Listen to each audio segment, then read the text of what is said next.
Hello, everyone. My name is Hanrui Wang, and I'm a PhD student at MIT working on quantum computing and machine learning.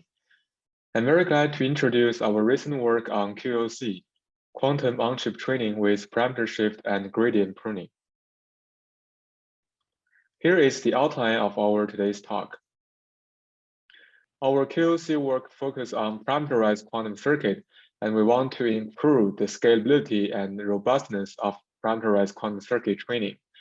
Conventionally, we do the training on classical simulator, which is unscalable.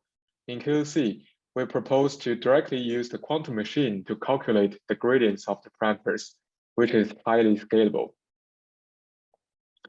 As background, currently we are in the noisy intermediate scale quantum era.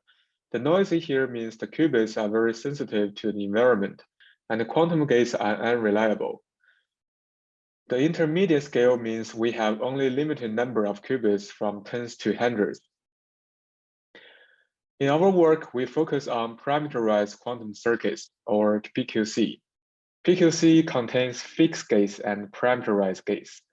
In the figure shown here, we have gray gates, which are fixed gates, and also yellow gates, which contain parameters.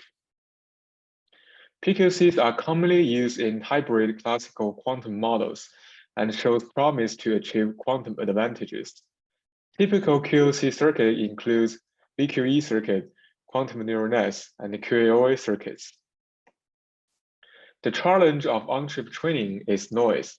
The noise can reduce the reliability of the on-chip training gradient. For example, in the figure shown here, the blue curve is training in the classical simulator and test in the classical simulator as well. And the red curve shows training and test on the real quantum machine. We can see that the noise severely reduced the accuracy on the real quantum machine. Therefore, we have to find some way to improve the robustness of the training process. We find the phenomena that small magnitude gradients have large relative errors. In the figure shown here, the x-axis is the magnitude of the gradient, and the y-axis is the mean relative error. We find that the smaller the gradient, the larger the mean relative error. Therefore, we propose to perform gradient pruning, where we can remove the unreliable gradients and stabilize the training process on the real quantum machine. Here we introduce the QOC methodology. First of all, we will introduce the parameter shift rules to compute the gradient. For example, here, we have a rotation x theta gate in the circuit, and we can perform the measurement to obtain the result, which is f theta. So we want to calculate the gradient of theta with regard to f theta. In order to do this, firstly, we shift the theta by pi/2, and then run the circuit on the quantum machine to obtain the f theta plus pi/2. And then we shift the theta by minus pi/2, and then run the circuit on the quantum machine, and then we can obtain f theta minus pi/2. So the partial f theta over partial theta can be computed as the half of the difference between those two results. So please refer to our paper for the detailed proof of this. This formula is valid to all the rotation gates, including rotation XYZ gate, rotation XX, and RZZ gate.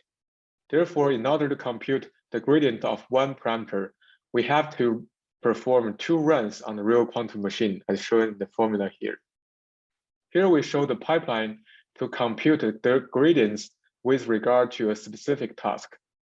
So the step 1 is to run the circuit without any shift on the real quantum machine to obtain the F1 all the way to F4. And then we can perform the post-processing with those F1 to F4. For example, we can use the softmax to obtain the probability, and then we can compute a cross-entropy loss on the target task.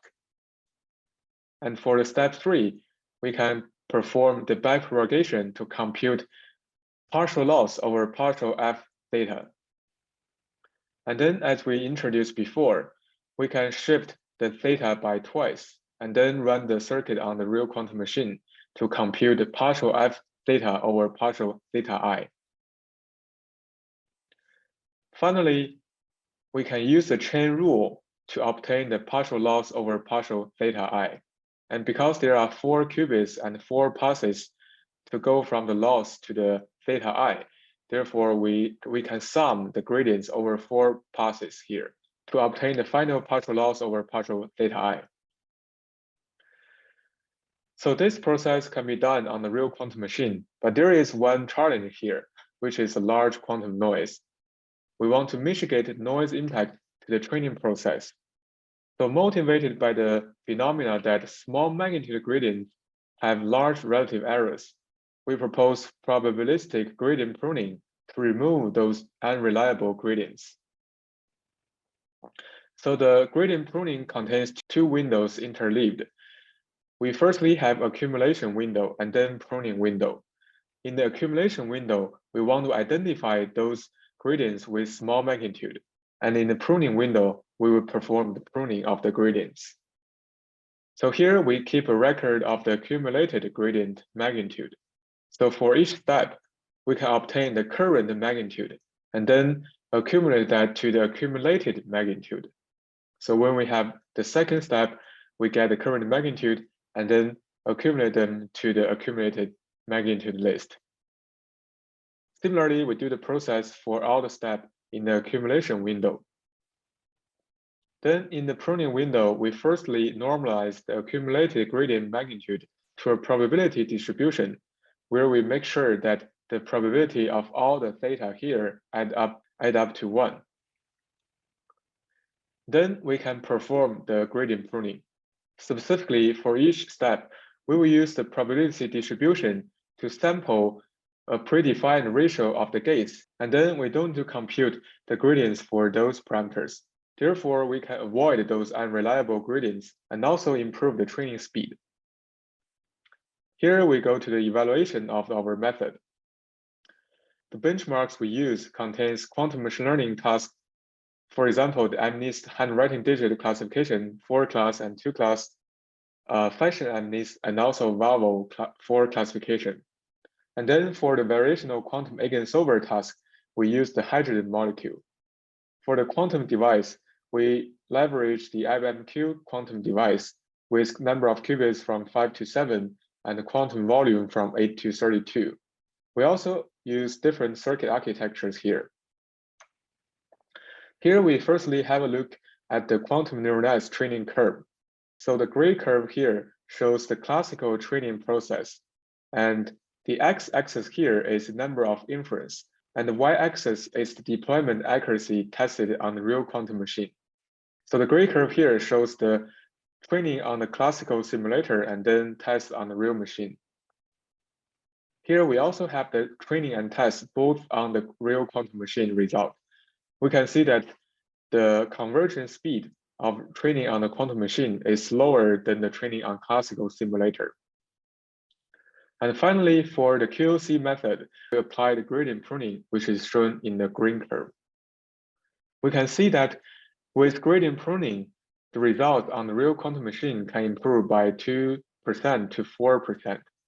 And more importantly, we can accelerate the conversion speed, which means we can use fewer number of runs on the real quantum machine to achieve higher accuracy.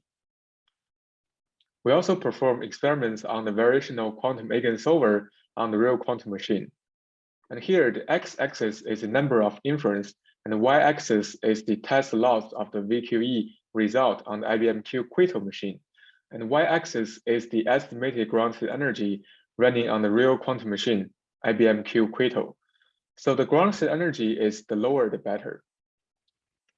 So the green curve shows the classical training and test on the real machine. And the blue curve here shows the training with parameter shift on the real quantum machine and then test on the real machine. And here we show the result of the QOC with gradient pruning in the gray curve. We can see that with gradient pruning, we can further reduce the estimated ground state energy and reduce the gap between quantum and classical training. Here we show some hyperparameter setting for our training process. The pruning ratio we typically set at 0.7 because larger ratio will severely degrade accuracy. And then the accumulation window size we select 1. And then here we are going to introduce the torch quantum library. The parameter-shaped training process are already integrated in this library. The Torch Quantum is an open source library for interdisciplinary research of quantum computing and machine learning. On one hand, we want to use quantum machine to achieve faster and higher scalability machine learning tasks. So we support different quantum machine learning algorithms, such as quantum neural nets and also quantum kernel methods. On another direction, we want to use machine learning to optimize the quantum systems. So for example, we can use ML to optimize quantum compilation process, including qubit mapping and unitary synthesis. Here are the features of the Torch Quantum Library. Firstly, we can support easy construction of the parameterized quantum circuits, such as quantum neural nets in the PyTorch. We also support very fast batch mode inference and training on various hardware devices like GPU and CPUs. We also have a pipeline for easy deployment on real quantum machines, such as IBM Q devices. Moreover, we provide tutorials, videos, and example projects of quantum machine learning and using machine learning to optimize quantum system. For each example and tutorial, we have a video and also the corresponding collab to make it easier for the users to perform experiments.